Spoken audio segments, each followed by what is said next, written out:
Intumbero ya kino gikorane ifise teme ivuga ngo ibanga ryo kuroranirwa.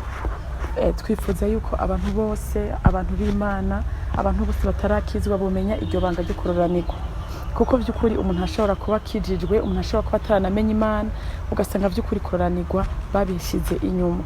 Rero kandi umuntu w'Imana ategeza kubaho aroraniwe.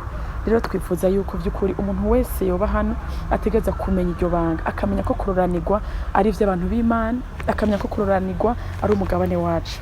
Twifuza yuko abantu bose bazoza mu gikorane, ari abo mu gisagara ca Gitega, ari abo kure hirya gatoya, boza bakamenya iryo banga. Igikorane kizobera ahantu bita muri Kirimiro Hill Road, ni muri quartier Nyabiharage, hepfo yahahoze iRadio Maria.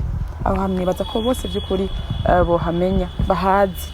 Turahabarangiye, bazoza babaza ahantu hahora iRadio Maria, Kirimiro Hill Road, quartier Nyabiharage.